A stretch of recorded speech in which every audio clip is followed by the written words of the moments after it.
சரோஜா ராமமூர்த்தி அவர்கள் எழுதிய சிறுகதை யார் அசடு எ ஃபேமிலி ஸ்டோரி கேட்கலாமா? அடுப்பில் காய்ந்து கொண்டிருந்த பால் சுறுசுறு என்று பொங்க ஆரம்பித்தது. சங்கரி கைக்குழந்தை ஹேமுவுக்கு பல் தேய்த்து விட குளிக்கும் அறைக்கு போயிருந்தாள்.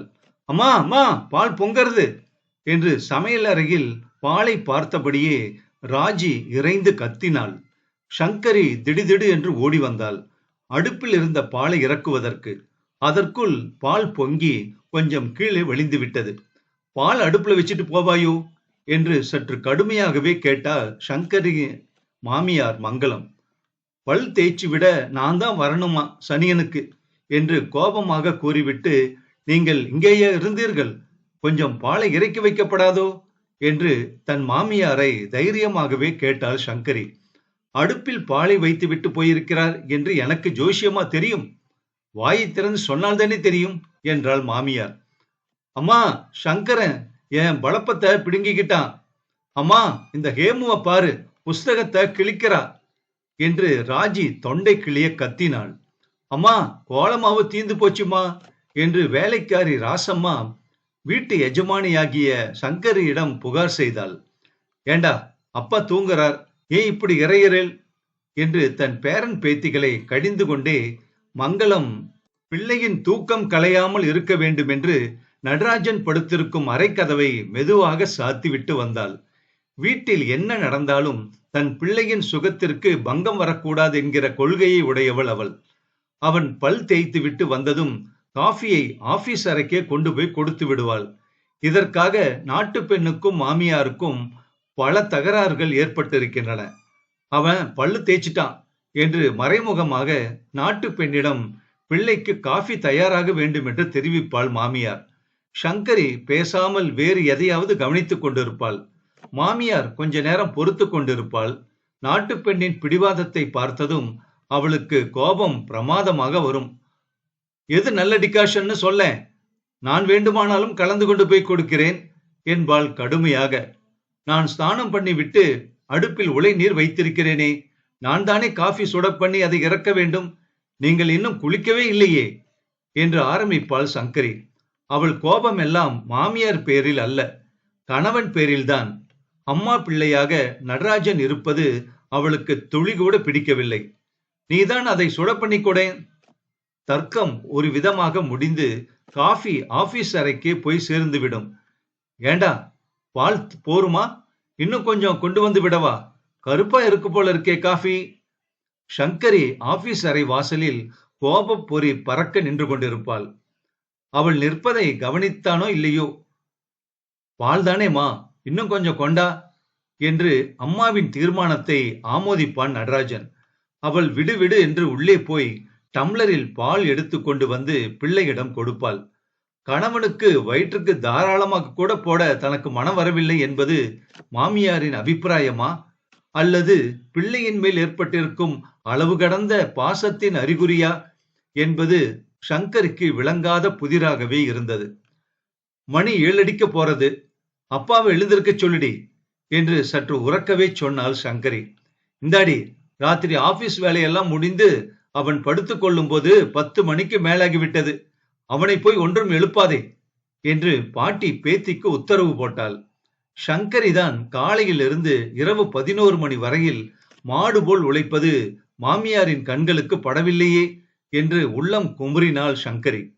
மாமியார் தன்னுடைய நாத்தனாரின் பிரசவத்துக்காக ஊருக்கு போகும்போது கணவனை எப்படியாவது திருத்தி விடுவது என்கிற தீர்மானத்துக்கு வந்திருந்தாள் சங்கரி. நடராஜனுக்கு வழக்கம் போல் காஃபி கொண்டு போய் கொடுத்தாள் மங்களம். ஏனம்மா, கமலாவின் பிரசவத்திற்கு ஊருக்கு போக வேண்டும் என்று சொன்னாயே, என்றைக்கு கிளம்ப போகிறாய் என்று கேட்டான் நடராஜன். போக வேண்டும் அப்பா, 20 ரூபாய் செலவாகுமே. போக வேண்டும் அப்பா, 20 ரூபாய் செலவாகுமே என்று பார்க்கிறேன். செலவை பார்த்தால் முடியுமா அம்மா, போகிற காரியத்திற்கு போய்த்தானே ஆகணும் என்றாள் சங்கரி. நாட்டு பெண்ணும் தனக்கு சாதகமாக பேசுவதை கண்ட மாமியாரின் மனம் சந்தோஷம் அடைந்தது. புள்ளத்தாச்சி பொண்ண வெறும் கையுடன் போய் பார்க்க முடியுமா, கொஞ்சம் பட்சணை செய்து தர்றேம்மா, வெறுங்கையுடனா போவாங்க என்றாள் சங்கரி. மாமியார் அந்தண்டை நகர்ந்தால்தானே கணவனை அவளால் திருத்த முடியும். ஒரு விதமாக மங்களம் ஊருக்கு கிளம்பினாள். அவள் ஊருக்கு போனதும் சங்கரிக்கு தான் சுதந்திரமாக இருக்கிறோம் என்கிற எண்ணம் ஏற்பட்டது. எதற்கெடுத்தாலும் மாமியாரை கேட்டுத்தான் ஆக வேண்டும் என்பது இன்னும் 3 மாதங்களுக்கு இல்லை அல்லவா? அம்மாவை ரயிலேற்றி விட்டு வந்த நடராஜன் சாவகாசமாக நாற்காலியில் உட்கார்ந்து கொண்டான். கொஞ்ச நாளிகை வரையில் தன் அறையை தேடி காஃபி வரும் என்று எதிர்பார்த்தான். காலையில் ரயில் ஏற்றப்போன அவசரத்தில் அவன் காஃபி கூட சாப்பிடவில்லை. அடியே ராஜி, உன் அப்பாவுக்கு காபி வேணுமா கேளு என்று சமையல் அறையில் இருந்து கேட்டாள் சங்கரி. ஆவி பறக்கும் காஃபியை டம்ளரில் ஊற்றி எடுத்துக்கொண்டு வாசல்படி தாண்டி வந்தவள் தன் சங்கல்பத்தை நினைவுபடுத்தி கொண்டு மறுபடியும் உள்ளே கொண்டு போய் வைத்து விட்டாள். நடராஜன் ஒன்றும் கூறவில்லை. அம்மா ஊருக்கு போகட்டும், நீங்கள் எப்படி மாறி விடுகிறீர்கள் பாருங்கள் என்று சங்கரி அடிக்கடி கூறியதை நினைவுபடுத்தி கொண்டு என்னதான் நடக்கிறது பார்க்கலாம் என்று நாற்காலியில் சாய்ந்து படுத்தவாறு தினசரியை படித்துக் கொண்டிருந்தான் நடராஜன். ஆரி அவளா போகுதே, அப்பாவை கூப்பிடேண்டி என்று கோபமாக கூறினாள் சங்கரி. கொண்டாமா, அப்பாவிடம் நான் கொடுத்து விடுகிறேன் என்று சொன்னாள் ராஜி. ஆமாம், பாட்டிக்கு பதில் பேத்தி வக்காலத்து வாங்கி இருக்கிறாயோ?